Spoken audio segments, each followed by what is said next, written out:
Welcome to another panel, another episode of the Multiverse Fundraiser. This panel, we're going to be talking about X-Men and how it relates to neurodivergence, how it's a metaphor for that, characters that are canonically neurodivergent. If you're wondering, why am I qualified to talk about it? Well, I am neurodivergent, got ADHD and a few other neurodivergences going on there. And I cosplay a ton of X-Men. I've been reading X-Men, watching X-Men since I was a kid. So that's my qualifications. I am not a doctor. Hashtag not a doctor.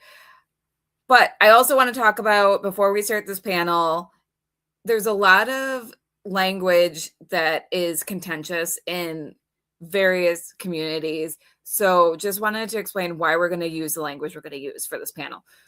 So a lot of people disagree on whether to say autistic or person with autism. In our experience, most adults who are autistic prefer that identity first language. So we're going to honor that.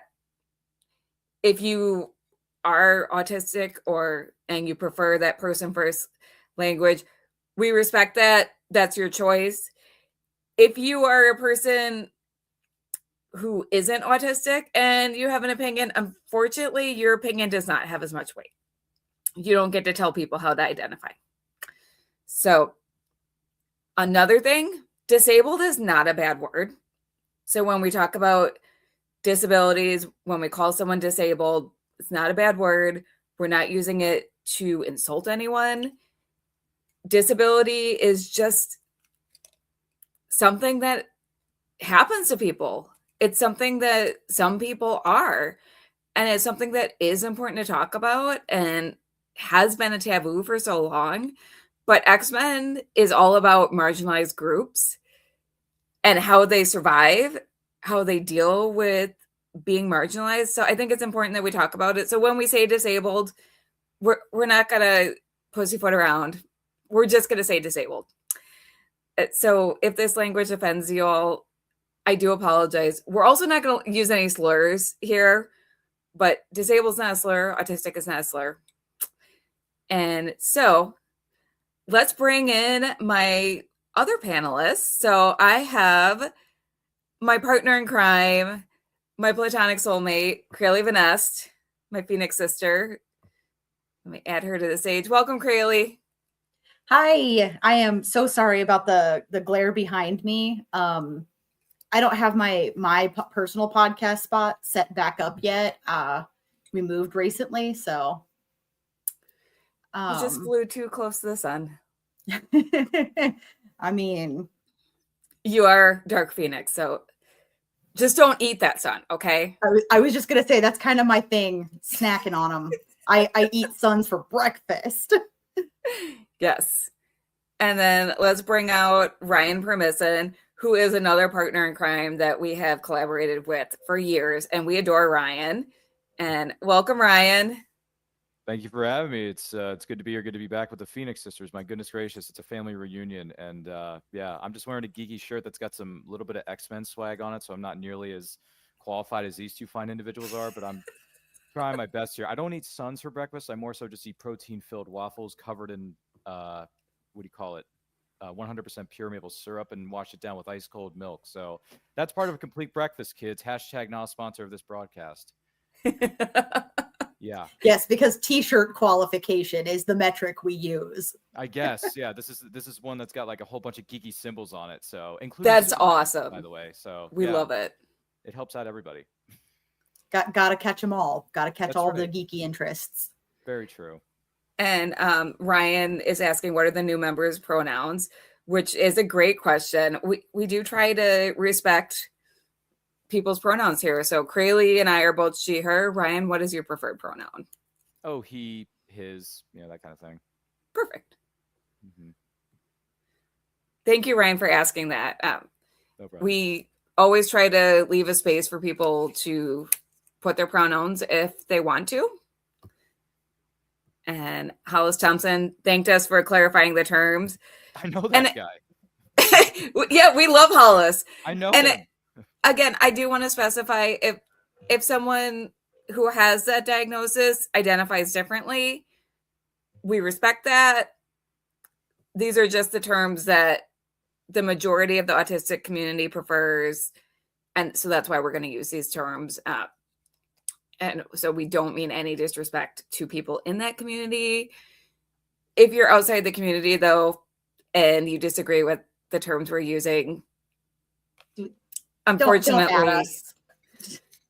Yeah, well, you can, but I'm pretty feisty, and you don't want to argue with me online. It's ugly because I enjoy it. Wow. Sorry. And we have lots of hellos in the comments. Yay. Hi, Selena Rivera. Obi-Wan. Hi, Hello, Marco. man. Hi, JJ. What's up, JJ? And I wanted to say, so I was talking about how disabled is not a bad word. It simply means that it's more difficult to navigate the world as it currently exists. And I think that ties in really well with mutant powers, because many mutant powers can make it so difficult to navigate the world, even when they're also superpowers. So one example is Cyclops he has to wear sunglasses to control his eye beams because he had a head injury when he was younger. So I would argue that Cyclops has a disability, even while it's also a superpower, which a lot of people will say that their disability is also a superpower. So I mentioned that I have ADHD. It can be a superpower and it can be a disability. There are times when I can harness my ADHD and do amazing things. There are times when it is just crippling and I can't do anything. And I feel like Cyclops' powers, Rogue being unable to touch people without draining their life force and also absorbing their memories, which is so overwhelming. Again, disability. Telepaths, which I have a lot of thoughts on telepaths, so we'll circle back to that. But telepaths being overwhelmed with other people's thoughts, I feel like is a great metaphor for being overstimulated.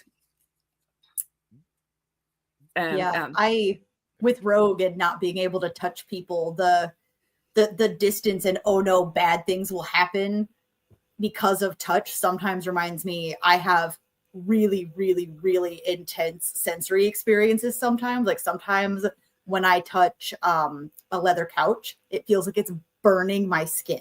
I didn't know I was autistic when I was a kid. I didn't know till I was 27. So I would complain when I was little, and adults who were trying to be helpful would be like, oh, like, here, let's help you work it through. Oh, you just didn't like it, but look at your skin. You're not injured. You're not burned, because we didn't know that my brain processes pain differently. And just the general sensory experiences of touch differently. And so that's not the same thing as, oh, I'll drain somebody's life force, but it still feels terrible. And sometimes I feel like I'm just walking around trying to manage, like trying to maintain a bubble is really difficult. So that's painful. Yeah. And sometimes physical touch is overstimulating to me. Like, I'm like, don't touch me. Like after a day of my kids being all over me, I don't want anyone to touch me. And that can be painful. It can be just like, if one more person touches me, I'm going to like collapse into a sobbing heap. That's a disability. That's awful.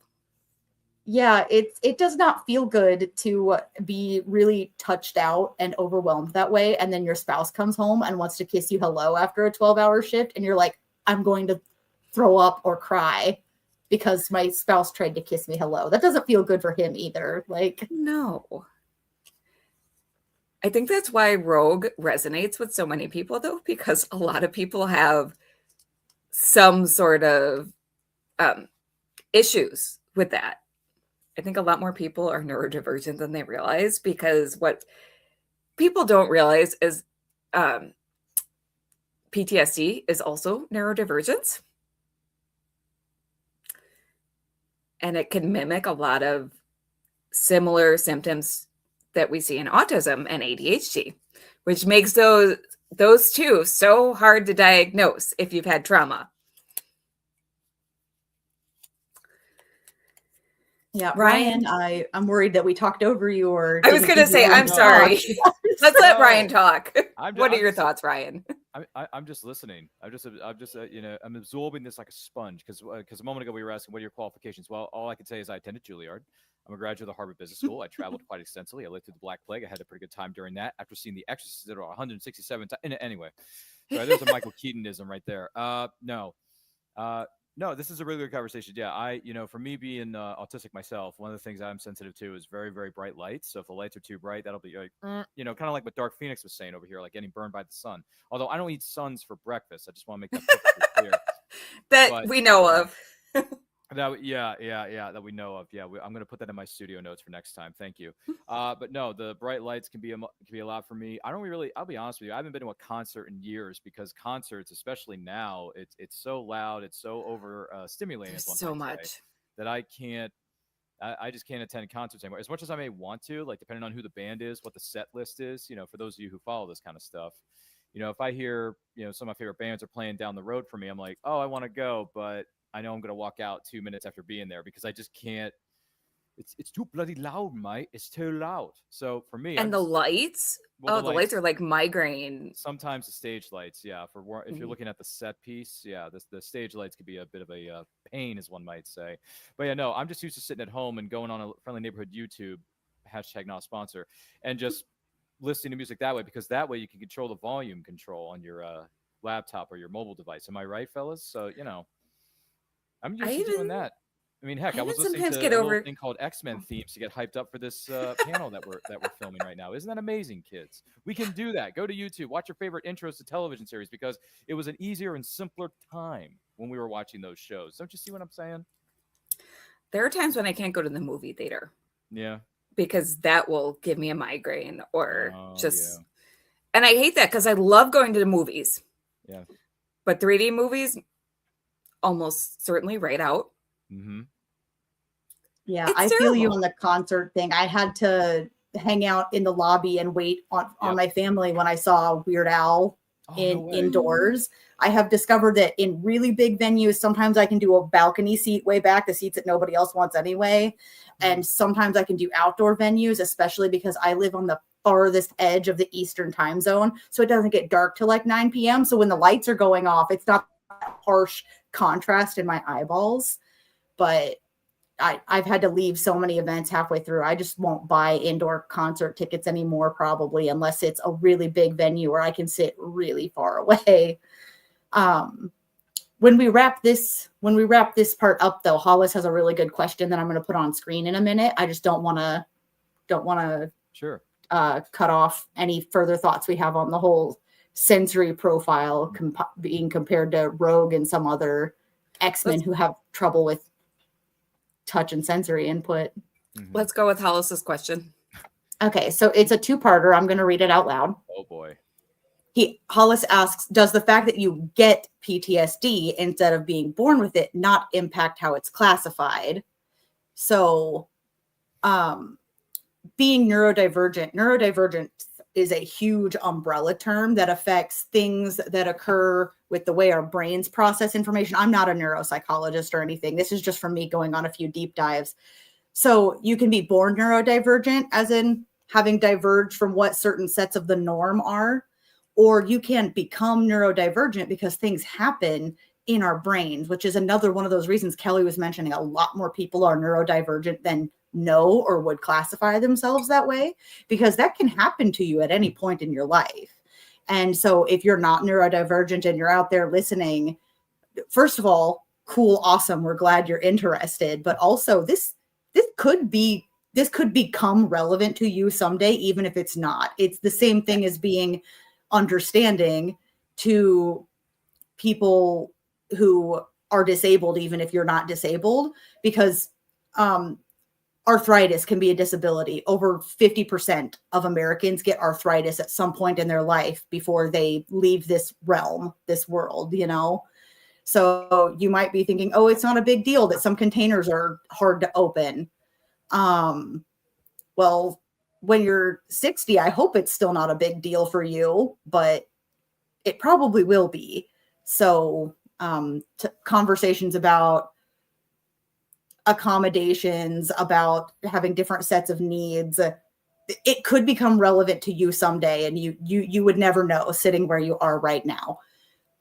So yes, PTSD is still a form of neurodivergence. There are a lot of conversations that I don't think we have time in an X-Men panel to talk about the difference between people who are born neurodivergent than become neurodivergent later in life, what the classifications are for that, because that's contentious even in the medical community. But I do want to talk about your second point. Sorry, I just answered the first one by myself, but I think the meat of the MCU stuff is in this part of Hollis's question for all of us. He says, that makes me think of the difference between how people perceive mutants versus people who get superpowers through other means in the Marvel universe. That's huge. Yeah. Like, plenty of people think Superman and Rogue are equally freaks, right? Like anybody who's different is a freak, shun, get away. But there are in the X-Men universe some people who think that specifically mutants, that's the difference that they want to pick on, which for me, that brings us into a conversation I had been planning to bring up anyway, which was that some disabilities are seen as like acceptable, and some disabilities are seen as like you're just a freak, and people will discriminate differently based on which disability you have or what type of neurodivergent you are. I did want to say one more thing about Hollis's first question. Oh, go ahead. So PTSD will literally change the neural pathways in your brain. And so even when they're, and again, not a doctor, but when they're trying to diagnose it, even if they map your brain, there are times when it's indistinguishable. But the science behind diagnosing autism, ADHD, PTSD is still developing. So this is still a relatively new science. So that's why the classifications are, that's why it's hard to diagnose. And it's hard to know, were you born with this? Because a lot of people don't get diagnosed if they don't present as autistic early in their life as the stereotypical autistic. So just keep that in mind. But yeah, trauma literally changes the pathways of your brain. Sorry, go ahead. So then in the X-Men universe, the way X-Men, the way mutants in general, the way it occurs is you carry a gene, and then something happens to you around puberty that may or may not make the gene cause your mutation to show up. It becomes like activated, right? And so this is relevant to so many things due to neurodivergence, because a lot of people who, if you're born neurodivergent, it probably won't be recognized until later, because kids hit their milestones at all different time periods. Kids can't communicate with us in ways that are very standardized for a very long time, and communication never becomes fully standardized. But you might not notice that one of the signs that your kid is autistic could be that they're also non-speaking, and you're not going to know that when they're 9 months old, because very, very few 9 months old are speaking. But then also something that is really stressful is usually what causes the X gene to bring your mutation up to the front. And so that also works for neurodivergences that you gain later in life. Like, say, if you had complications that were lasting after a traumatic brain injury or something like that.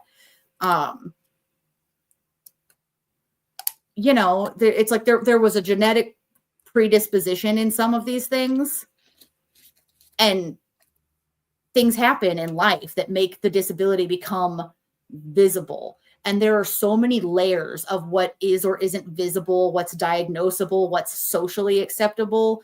I love the X-Men part of the Marvel universe for this in particular, because already you've got mutants in the X-Men world. It was latent, it was there, they can't do anything about it, and then they have to adjust, and the people around them choose how to react to it becoming apparent that was there. But even within mutants, some mutants are more acceptable than others. You have mutants who are able to hide that they are a mutant. You would never know if they didn't tell you. If Angel wears the right stuff, if he hides his wings, you don't know. Beast, never going to be able to hide it. But even then, what isn't acceptable, if people don't find the right community of people who accept them for who they are, you end up with further subgroups of mutants in the X-Men universe, where you have the Morlocks, who literally live in sewers and are cast out even by other mutants. And I love this so much. It reminds me of how it's like somebody might say, "Oh, you're just a little ADHD." I don't think you can be a little or a lot ADHD, but that's a conversation for another time. But people will say, "Oh, that's acceptable. Just manage it how you can." Whereas if someone who's bipolar is struggling, I'm just going off an example I saw on social media a couple of years ago, where a lot of people were attacking someone who was making some apologies after some struggles because they were bipolar. And they had this conversation in public, and I'm not giving identifying information, but a lot of people were saying, "Oh, well, you just need to get a handle on that. And it doesn't excuse anything. It doesn't." They had no compassion for this person who was already trying to take accountability for their actions and explain to people who didn't know before that they were bipolar, what they had experienced when they had an uptick in some of their symptoms. It's really hard to talk about neurodivergence and give examples because medical privacy is also very important. Yes. I knew that was going to be a struggle coming into this panel, but it's still really hitting me. Yeah, it was acceptable for one thing. In the same group of people, a lot of these people I knew in this big social media pile-on that happened are ADHD or know that I've been diagnosed ADHD or whatever. And you go, "Oh, I'm having trouble focusing, whatever." And that's acceptable. When I say, "Oh, I'm so sorry. I was struggling. I was overwhelmed. I couldn't pay attention anymore." It's fine. But this person who was bipolar was being told, "Oh, you're not trying hard enough. You need to either get on the right meds or just learn to deal." There's no excuse. And the person wasn't trying to make excuses. They were just trying to help the person around them understand something that they go through that they can't help, that they're bipolar. So I think the X-Men, particularly out of anybody else in the Marvel universe, has the most like allegorical parallels to all kinds of prejudice. Yes. That has to do with their nature and how they were conceived and written to start with, which I'll let Kelly fill us in on that, but it works on so many dimensions. Yeah, well, a lot of inspiration was taken from the civil rights movement. So Charles Xavier and Magneto were inspired in part by Martin Luther King and Malcolm X, because they were the two extremes of the civil rights movement. And so it shows kind of the more militant and the more peaceful extreme of two leaders fighting for the rights of their people. So it's so obvious that, the politics have always been in comics, people. If you don't like it, you're in the wrong fandom. But it works on so many levels. And I did want to just give a list of, so not only is a neurodivergence there metaphorically, but there are a few X-Men who are canonically autistic. And I just want to give a rundown of a few of them. So originally, Monet St. Croix was the one that was canonically autistic, but then her story got retconned in a weird way.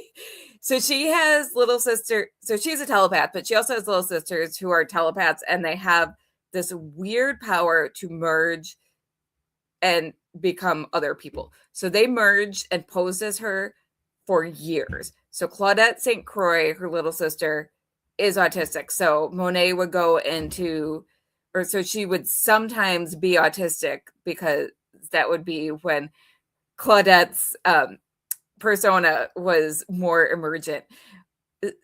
Strange. Yeah, we'll move on because that's leave it to the X-Men. Leave it to the X-Men. Was it Strange or was it Doctor Strange? No, I'm just kidding. Sorry. In this case, Doctor Strange was not to blame. Okay. Maybe. Okay. You know, don't worry, Benedict Cumberbatch. We're not blaming you, brother. This time. Then we have Legion, David Haller, who is Professor X and Moira McTaggart's son. So another telepath, which I love that this is playing into my idea of telepaths just being overstimulated. He also can create multiple personalities, which multiple personality disorder also. So that's not neurodivergence, that's a personality disorder, but still. So he can create multiple personalities and his powers are just crazy. They're super powerful because, of course, Professor X is super powerful. And then the last one that I found in my searching to make sure I covered all of them is Laura Dean, who is known as Pathway, not a telepath. So she can create interdimensional portals. And so she's also canonically autistic. So just a few interesting X-Men that are neurodivergent. Oh, thank you, Hollis. Hollis corrected me. So it's now called DID, dissociative identity disorder. I always forget the current term for it, so I appreciate that correction. Trying to keep our terms straight and be sensitive. So yes, he has DID. Now, actually, that's also his superpower, but I imagine that also kind of does a number on his head. Using something that is at one time disabling and another time really empowering as the superpower is one of those areas where X-Men just excels. Like if you want to recognize that something can in some situations be really useful and in other situations be like really messing up your life at the moment. We already mentioned Cyclops. He wouldn't be a superhero in the way we think of him if he didn't have the ability to shoot laser beams out of his eyes, but also he could hurt somebody really, really badly without his assistive device, which is the glasses that he wears. So the visor. Yeah. The visor. Yeah. The only thing more deadly than that is sharks with laser beams attached to their heads. That's the only yes, thing I knew. See what I did there? Yeah. And since we're at the halfway point, let's give the spiel for the charity that we're here for and roll that tape, and then we'll come back and continue our discussion. The Multiverse Fundraiser is partnering with Comic Books for Kids to raise money for their cause. Their mission is to provide comic books to children in hospitals and cancer centers across the United States, Canada, and the UK. We believe in the importance of providing stories that promote hope and bravery to kids who are facing things that are scarier than any supervillain. And we truly believe in this cause. To donate, you can either go to our Facebook page at www.facebook.com/The Multiverse Fundraiser or directly to comicbooksforkids.org.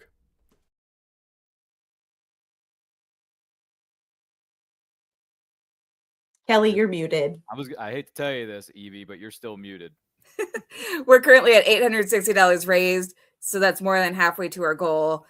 This fundraiser link will be open for the next week, just in case y'all need to wait till payday.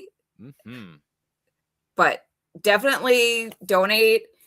We do not touch this money, just to be clear. Mm-hmm.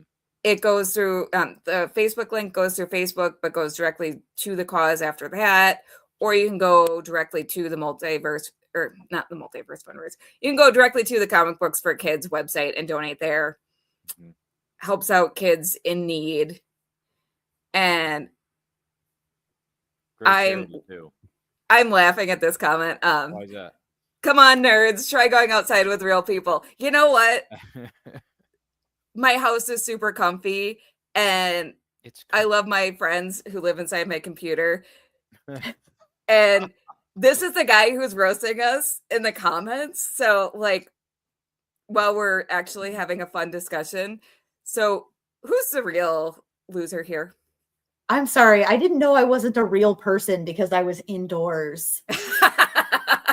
Yeah, I'm sitting at my computer. It makes me a homebody, I guess. I don't know. I mean, I do have a 9 to 5 that I have to go to physically every single day, Monday through Friday, for those of you who are wondering. So it's not like I'm in my house 24/7. Although there's a little part of me that potentially wouldn't mind that, because at the same time, I have this giant thing over to the side that you could probably see in the background. It's called a bookshelf. That's got a massive TBR shelves full of books that I really want to read. So hey, if the world were easier and we can lock ourselves in our, fortresses of solitude, if you will, Kelly, wink, wink, wink, wink. I'd just be sitting here reading books, because reading books is awesome compared to some of the stuff that goes on outside our front doors. No kidding. So, It's scary out there. Yeah. Can we escape into a good book? Oh, wait, we can do that with comic books too, Yeah. Plenty of great comic books out there. Heck, there's some great indie comics out there in the world. So, check yourself before you wreck yourself, fellas. I'm just saying. I just love the assumption that because we're nerds, we don't ever go outside and talk to real people. No. I met Kelly at a convention, an entirely outdoor convention years ago. I think we even touched grass that weekend. I think we did. Really? Right? Wow. I know. I just thought that comment was funny. I never got to hear that part of the story, but anyway. No, do you want us to describe for you what it feels like? Have you ever touched grass, Ryan? No, I have. No, yeah. I was just out the other day. I was running errands, so yeah. Thanks, fellas. Whoa, what? Yeah, I run errands. I also ran an errand before this show. It's called going grocery shopping. Oh my goodness. I know. Oh my goodness. Well, I had to restock on those happy-go-lucky waffles that I was discussing earlier. So, I needed another batch. Well, Coffee Black, there is the attention you ordered. Mm-hmm. Please donate now that we've given you the attention, because it's a great cause. Kids with cancer really need your help. Mm-hmm. So, some of them literally can't go outside and touch grass. They really need the escape cause and in a completely different way. So reading is essential, folks. It's essential because, as our good friend taught us 45,000 years ago, all we got to do is take a look. It's in a book. There's your PSA. I did it for you. I love it. Yeah. So I want to get back to. Why is that what Professor named Hollis so good at asking questions? Why is he so good at this? Hollis, why do you keep doing this to me? I love this. So Hollis says, people not understanding or being sympathetic to neurodivergent people reminds me of the debate around mutants who have really destructive powers. So there is a line in the first X-Men movie where Jean Grey is going to a Senate hearing about mutants, and they're talking about whether or not they should license mutants. And they're like, well, we license weapons. And she's like, okay, but we don't license people to live. Mm-hmm. And that line is super powerful. And of course, storylines like that play out across X-Men comics all the time, because there's a lot of political push in the Marvel universe to somehow restrict mutants and their right to live. And yes, obviously, Jean Grey as Phoenix can eat an entire sun and take out an entire galaxy. That's scary, but you can't just tell someone, oh, you can't exist because you're dangerous. Which, unfortunately, people have tried to say that people with various different disabilities, whether it's a disability that puts you in a wheelchair or being born autistic, should not exist. It's hyperbole, okay? Like, some autistic kid isn't going to eat the sun. No, he's going to eat lots of cookies. People talk about, like, both burden and risk of people of all kinds of different disabilities, including being neurodivergent, to the point that they say, oh, we should isolate the gene that causes certain neurodivergences and disabilities and make it so that those babies are never ever born. Mm-hmm. Or there was a huge push to institutionalize all of those people, and institutions they were put in were horrific to the point that people were dying. Well, also they were being experimented on and not given the same rights and respect for consent that would have been given to someone who wasn't disabled in that way. So it is neurodivergent people are at risk of being dehumanized in various ways out in the world today, which is why stories about we should have a mutant registry can resonate with me on a personal level beyond just, yeah, that sounds like the government would do something really bad with that.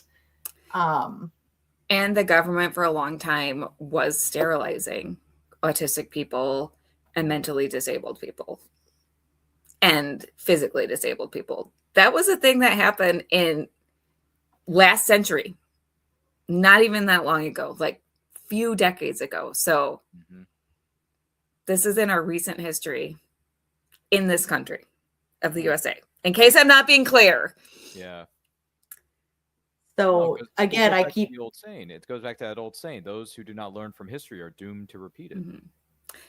And I also want to bring up that the first people that Nazi Germany sent to camps and experimented on and sent to the gas chamber were autistic people and other disabled people. If you look up Hans Asperger and why we use the term Asperger's for so long, it's something that will turn your stomach. Yeah, so I keep coming back to it, but what's awesome and nuanced and great for this conversation, one of the reasons we chose X-Men was that they show the exact same thing, the same power, the same mutation can be used well or used poorly. It can mess up your life, but also really strengthen and empower you. Because we're all individual people. We all make our own choices. We're responsible for ourselves. But it's a lot easier to be a compassionate, responsible person with your own actions when you understand what other people around you are going through too. And, it almost goes back to, there was a pushback in a lot of spiritualist groups about how actually, when we found out how horrible some of the institutions that disabled people were sent to were, to say, actually, disabled people are angels sent here to test our compassion. And we should be so much more kind to those people, where it just went the whole other way on the pendulum swing, right? And that's still dehumanizing. I'm still an individual. I still have agency. Ryan, Kelly, you're individuals with agency, strengths, and weaknesses. We don't just exist to test other people's compassion. And inspiration porn.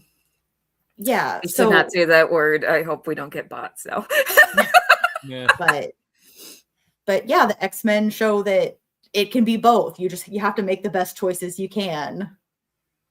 Well, I mean, two things I want to say real quick is that I was having a discussion about this with some friends of mine in this thing called a writer's Discord, because became a writer last year, folks, go figure. But one of the things we discussed is, why do we have a problem with how these characters are presented in certain stories? Well, it comes down to the writing. It really comes down to the writing. If the characters aren't written well, then you can't really enjoy their stories or relate to them in some way, shape, or form, right? So the bbest thing about X-Men, at least one of the best things I think about X-Men, is that the relatability. Relatability is huge when it comes to storytelling. I don't care if it's a period piece or a horror story, a spy thriller, a crime fiction, whatever. If you do not have at least one character in this story that's relatable, that you can relate to at least in some form or fashion, right, then your story's not going to really be able to carry a lot of weight. So the fact that my friends and I are discussing this and we're making this a big point is that when we're writing our stories, we do our best. It's not always easy. I will admit it, right? I'm still learning, by the way. I mean, I'm a rookie compared to everybody else in that Discord I'm in. I'm a baby trying to climb the ladder, all right? But anyway, relatability is huge. So every time I write a story, I always think, okay, is my main character going to be the one who's relatable, or am I going to try to find something within the antagonist that's relatable? I don't know. But that's the fascinating thing about writing. It's a great thing about writing, really. I mean, you could pick however many characters you want to be relatable, or how little it really is a beautiful thing about fiction, is that when you write these stories, you're creating your own universe, your own world. And yeah, there are certain things you could follow and certain rules and outlines. Outlines, I think, are a big proponent of this. But X-Men, very, very good to me. Relatability, very, very good to me. So when you brought up the Senate hearings in X-Men 1, the original film from 2000, which, by the way, that movie's almost, in a couple of years, it's going to be 30 years of age. And I got to tell Oh you, no, don't say that. I'm sorry, but I'm it's so true. We're old. getting younger. We're getting younger, Kelly. Don't worry. You're only 25 here. But still, the point is, Kelly, that we're still young and we're always going to look young. But that movie is still going to be relatable 60,000 years later. You know why? Because that first movie is such a great introduction to people who have no idea who the X-Men are, who have never even read a comic book. All right. That Senate hearing alone sets the stage for what a lot of the stuff that was to come in a lot of those movies, including the reboots with First Class, with Days of Future Past, which if you've never seen Days of Future Past, you're missing out on life, because that movie will just, it's a fun movie. It'll break you, but at the same time, it will inspire you. That's how good that movie is. And that's not an easy thing to do in Hollywood, is to balance all these different storylines and all these different characters. But at certain points in storytelling, they do it quite well. So anyway, my main point is X-Men, very, very relatable. Pick up a comic, watch one of the films, one of the good ones, because some of them are not as good. But if you need help with that, that's why Kelly, Crayle, and I are here to give you the right menu instead of the maybe not so good one. So believe me, I have my favorites. I have some that are maybe not on their lists, but that's okay because all art is subjective. Am I right? So yeah, relatability is key when looking at characters. Am I right, Kelly? Oh yeah, for sure. And the nice thing about comics and sci-fi and fantasy stories is they give you enough separation from our world that we can explore these heavy topics. So it's just fantastical enough that you can have these allegories and it's like a safe space to kind of shift your perspective and explore it. And it doesn't feel so close to home. And when you have the relatable characters, that's your way in. So you're not being preached at. It's just like a natural progression of the story. And that's why X-Men resonates so much, because they do have real issues that they tackle, but you care about the characters. And that's why I love X-Men. So goes back to that last scene, right, Kelly? Why do you come here, Charles? Why do you ask questions which you already know the answer? Continuing search for hope. Just that first movie, there's so many good scenes. There's really not, I can't really say there's like a bad scene in that whole movie because it's so relatable. It is so relatable. And the fact that they're playing chess at the end, like having that back and forth about who's going to win the war or who's going to do this, that, and the other to prove them wrong. I mean, Kelly, we could sit here and just have that on loop while we're cleaning the house or when we're hanging out with the kids. It's like, hey, X-Men's on. What part are we at? Oh, they're at the part where Rogue sneaks into Logan's trailer. Okay. Yes. Yeah, something else I think the X-Men world does so well. So something I harp on as an editor is if you're going to write about a disenfranchised group where their struggle of what makes them disenfranchised and whatever the context is an important part of the story, you need to show that people within that group will disagree with each other. You need to show in some way, shape, or form that group X, no pun intended, pun a little bit intended, group X is not a monolith. And so the best example I could ever give if I were trying to talk to an author that I'm editing about this as they're brainstorming their story or doing like a developmental edit is Charles and Magneto. They're both responding to the same problem. They were both born with the X gene. They mutated. They have powers that threaten people now. They're in the same boat, but one of them wants to just row along and the other one wants to flip the boat over and fly to shore. Okay, like to pick which one you want for which side of the metaphor I just used, but they disagree about what the best way to respond to prejudice is, about whether or not self-segregation is an option, which in disability groups, people who argue spaces should be accessible to me, not an insane argument, but there are people who are so frustrated with things not being acceptable that they're starting to say, well, maybe we should have some spaces that are only for us. And is there legitimacy to that? People argue nonstop. I don't even know how I feel about that, but any disenfranchised group you're going to find some proponents of, okay, I don't want to say any as an absolute, but in many, many disenfranchised group, you will find proponents of self-segregation. You'll find people who think self-segregation shouldn't be necessary at all, but the approach they want to take in fiction and in real life, some people go, what's the best type of activism to get what we want? And other people go, screw it, let's just do a terrorism. That's exactly it. And that's real. And if a writer does their job well, you can see both sides, even if you're not going to be like, yay, terrorism. Though most people at least resonate with Magneto, are like, okay, he makes some good Hashtag points. Magneto has a point. Well, not only the hashtag, Crayle, do you remember the t-shirts they're still selling that says Magneto was right? Honestly, yeah. Magneto was right, and then there's one with his helmet on that says M was right or whatever it was, or it says House of M, and I'm like, oh gosh, they're going real deep with this this shiznit.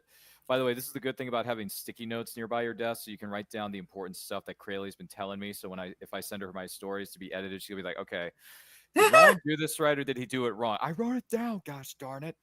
So yeah. Maybe Crayle needs to write a book on. Maybe. Or she could just edit my stories for a while, because I got, Lord knows, I got like, how many do I have in the irons in the fire right now? Probably like 3, maybe 4. Oh, wow. They're going to need edits here pretty soon, so who knows? Crayle should edit every story ever. She wants to. I mean, she and I got to talk over the rates, but yeah, like one thing at a time, but yeah, who knows? But yeah, I took notes for this, Crayle, so thanks. This is the beauty of having notebooks and pens nearby you. Yeah, I am just trying to package up the wisdom that I have learned from authors who've done a great job and other editors who have written down the things that they've noticed and great ways to communicate that to other authors. I work really hard at it, but I'm just drawing on. I have great source material to draw on. That's what it is. It's like Ryan says, reading is essential. Like I've read so much. If reading isn't your bag and you want to watch movies that carry these lessons too, just absorb the stories, absorb them how you can, learn what you can. And when you find stuff that like has a nuance that you enjoy, find somebody you can talk to about it with. And they don't have to be outside to be real people. Yes. Like I said, I have my writers Discord that I can talk about these stories with. So yay, writers. Yay. Yeah, it's been fun. David is reminding us David, of the one bad part of the first X-Men movie. What happens? Yeah, this question is for Ryan. Ryan, do you know what happens to a frog when it gets hit by lightning? Exactly. I know what happens. It's the same thing that happens to everything else. It's just. I also want to point out that line was contributed by Joss Whedon. That was a Whedon quote? No kidding. I did not know that. Yep. And on that note, I need to hop off because I'm going to be on the next panel, which what? I know. I double booked myself. So I'm going to let you guys finish up. The next panel is Comic Book Spectrum, and we're going to talk about comics that inspire you. So I'm going to be back doing more nerdery with not real people in my screen. And it's going to be a great discussion, too. We look forward to that. It is. I'm excited. So you guys have this. Thank you, everyone, for listening to me prattle on. Yeah, we'll miss you until the next panel. We'll miss you, and I'm going to tune in for that panel because you got me convinced. Oh, yeah. Yeah, well done, Hollis Professor says, Hollis. Yeah, he says reading good things is the best way to learn how to write as well. Yeah, that's why like I said, I got a lot of books I'm going to be reading this year. I've already read, how many books have I read so far this year? 6? Yeah, 6 is good. So I've read 6 books so far this year, Hollis. I've read so many fewer this year. Last year, I was pregnant. I read 286 books just in Kindle. Say what? So that's not counting the comic books that I read on paper. Wow.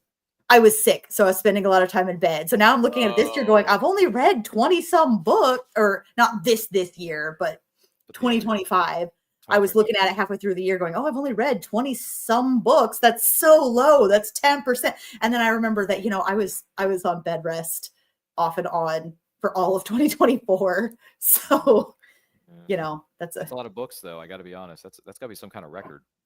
Some For of them sure. were really short. Like I read a Okay. series where Kindle counts them as Right. separate books, Oh, they but do each count. one was, Okay. like, so if you were to count it that way, it was probably still well over like 100 traditional novel length novels. Oh my, that's still more than me.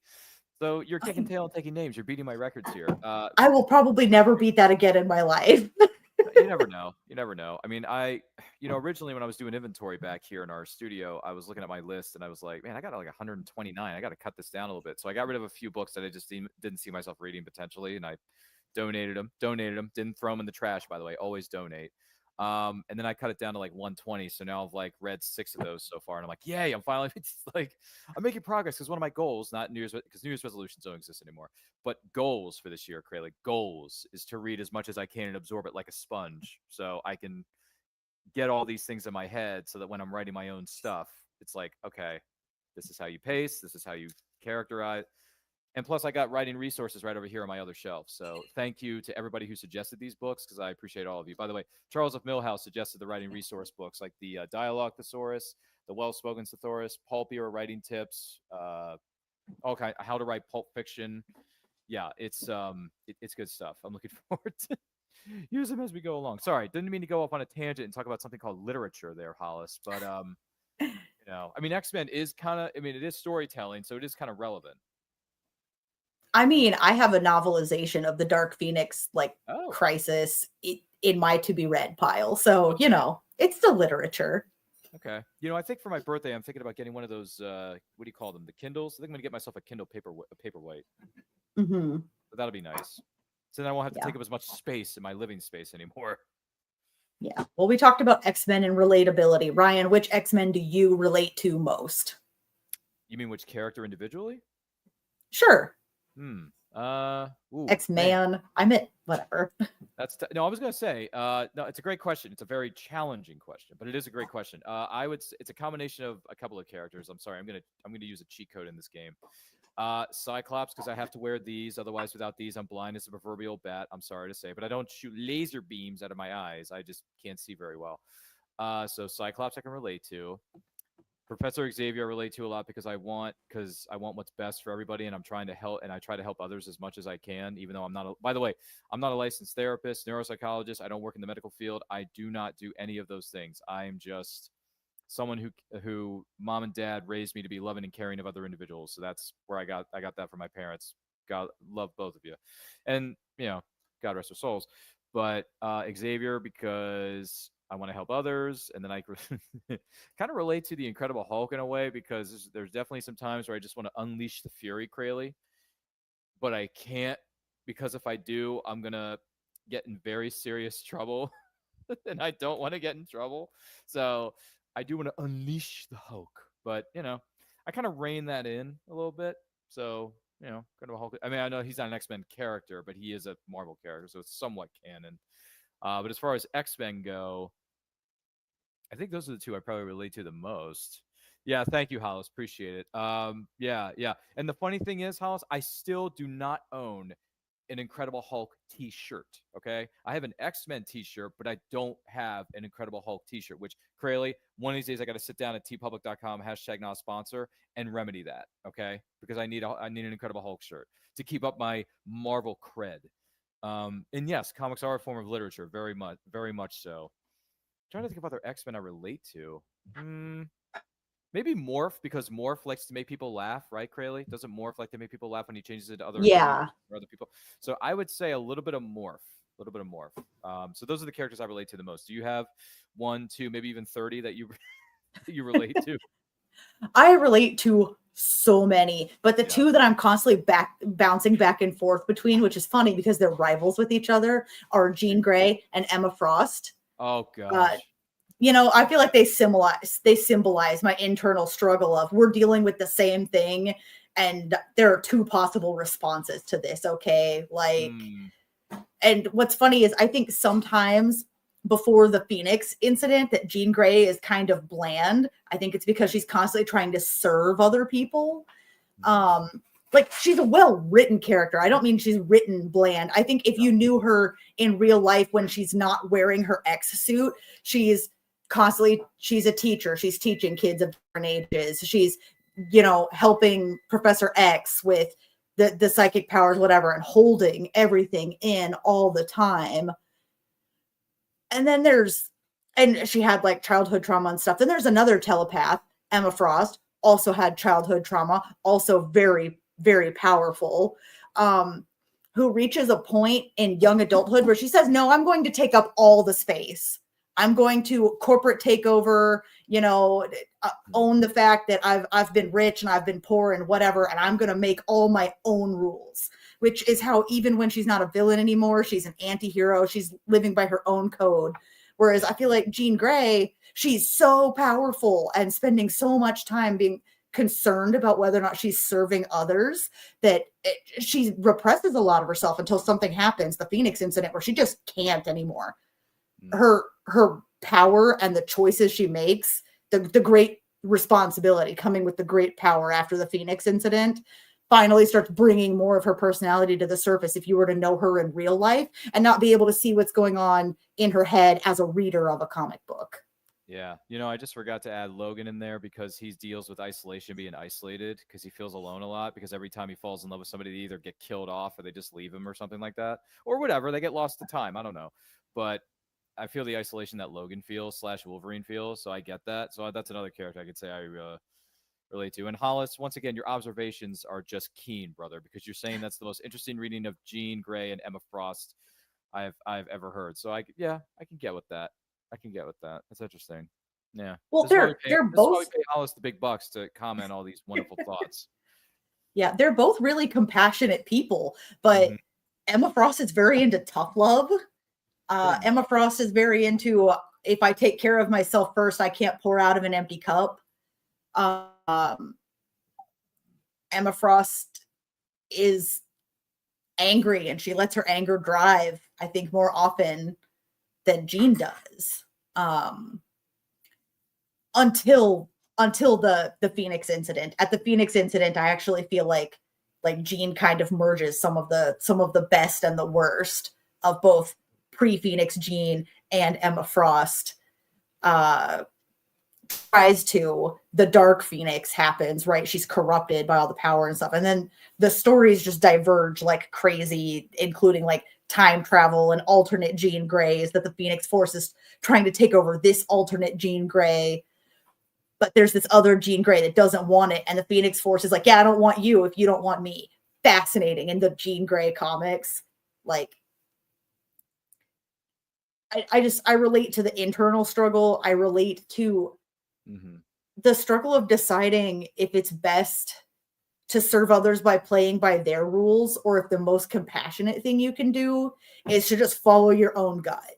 Like, those are my two back and forth most relatables. So yeah, now you're tempting me to just go online and buy up all these shirts. But anyway, no, this kind of reminds me of the good old days, Crayle, when you and I were sitting here doing comic books, the new class. That was a good time. It is unfortunate that schedules got out of sync so badly that we weren't able to do that. You guys can look up back episodes of Comic Books the New Class on YouTube, where and we they're just also on my channel too. There's a playlist there with all the back end episodes, Crayle, so people can go back and relive some of the glory days of our early careers. Well, we have 2 minutes left. Ryan, tell everybody where they can find your amazing podcast content. Thank you. Thank you for having me, by the way, both you and Kelly, Crayle, because we love y'all. We love y'all. Love. My name is Ryan of Anti Quote Channel. Follow me across all forms of social media: Facebook, was it Instagram, TikTok, the whole nine. Where am I pointing to? Where is it? There it is. At Anti Quote Channel. I do a show on Saturdays at 12 o'clock Eastern time, where I interview some of the best indie creators from all over the world and some actors too. It's been a lot of fun for the last 6 years. And I also do a thing called movie watch-alongs on Friday nights at 7 o'clock Eastern time, where we celebrate a movie that turns a certain age. We're calling March Madness, because every week we're celebrating a different installment of the Mission Impossible franchise. Turn a certain age. The OG turns 30, MI3 turns 20, and MI4 Ghost Protocol turns 15 this year, Crayle. 15. So join us. It's a lot of fun. So if you want to geek out, nerd out, freak out, check us out at Anti Quote Channel. And we embrace the nerd within you at Anti-Quote Channel. So come and join us. I think you'll have a great time. And yes, Kaylee and Crayle have been on a couple of our shows, and they're more than welcome to come back anytime. So thanks for having me, Crayle. Yeah, I'm Crayle. I'm one half of Phoenix Sisters Entertainment. That's me and Kelly. If you go to phoenixsistersentertainment.com, you can find our cosplay stuff, my editing services, the books Kelly wrote, the whole nine, the whole Megillah, all of it. I'm going to play our outro video now because don't forget, we are here for comic books for kids. Excellent cause. Learn more about it in this video. The Multiverse Fundraiser is partnering with Comic Books for Kids to raise money for their cause. Their mission is to provide comic books to children in hospitals and cancer centers across the United States, Canada, and the UK. We believe in the importance of providing stories that promote hope and bravery to kids who are facing things that are scarier than any supervillain. And we truly believe in this cause. To donate, you can either go to our Facebook page at www.facebook.com/The Multiverse Fundraiser or directly to comicbooksforkids.org. The Multiverse Fundraiser would like to thank our sponsors: Earth Dog Studios, Clobberin Comics, The Art of Brian Rodman, Studio Moonfall, Elusive Comics, and of course, the Phoenix Sisters Entertainment Network for hosting this event. Learn how to support these businesses on the MVFR website.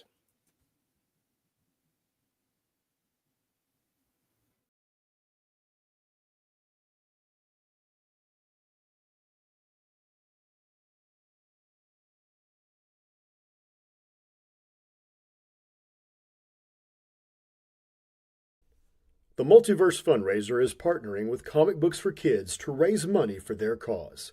Their mission is to provide comic books to children in hospitals and cancer centers across the United States, Canada, and the UK.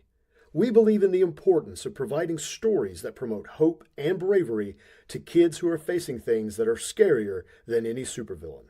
And we truly believe in this cause.